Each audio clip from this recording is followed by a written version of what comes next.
আসসালামু আলাইকুম ওয়া রাহমাতুল্লাহি ওয়া বারাকাতুহু।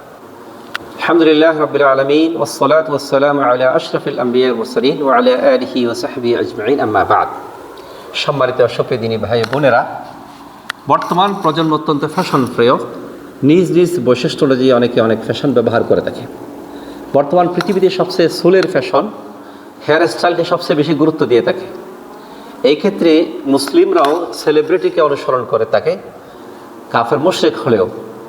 রাসূলুল্লাহ সাল্লাল্লাহু আলাইহি ওয়াসাল্লাম সাত করেছেন যে মান তাশাব্বাহা বিকওমিন ফাহুয়া মিনহুম, যে ব্যক্তি কোনো কওমের জাতির অনুকরণ করলে সে তাদের অন্তর্ভুক্ত হয়ে যাবে। বর্তমান জমানায় কিছু কিছু মুসলমান মাথার কিছু অংশ কামাই করে, আবার কিছু অংশ রেখে দেয়। এটাকে শরীয়তের পরিভাষায় কাজা বলা হয়।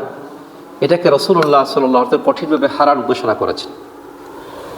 ইবনে ওমর থেকে বর্ণিত, নবী সাল্লাল্লাহু আলাইহি ওয়াসাল্লাম বলেছেন যে রাসূলুল্লাহ সাল্লাল্লাহু আলাইহি ওয়াসাল্লাম قال নাহা আনিল কাযা, নবী সাল্লাল্লাহু আলাইহি ওয়াসাল্লাম কাযা থেকে নিষেধ করেছেন।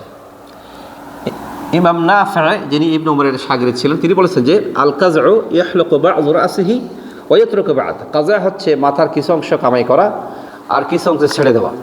এই ক্ষেত্রে মাথার কিছু অংশ চুল কামাই করতে পারে, পিছনের দিকে কামাই করে সামনে ছেড়ে দেয়, অথবা মাথার মাঝখানে কামাই করে পিছনে ছেড়ে দেয়, অথবা সামনের চুল কামাই করে। এইভাবে বিভিন্ন পদ্ধতি মানুষের মধ্যে দেখা যায়, চুল কাটার মধ্যে ফ্যাশনগুলি দেখা যায়। এগুলি সবগুলি হারাম, এই রাসূলুল্লাহ সাল্লাল্লাহু আলাইহি ওয়াসাল্লাম নিষেধ করেছেন।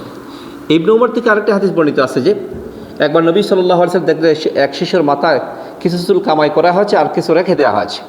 তখন তিনি তাদেরকে বারণ করলে বললেন, তোমরা সম্পূর্ণ মাথা কামাই করবে অথবা কিছু চুল ছেড়ে দেবে, এটাই সুন্নাহ।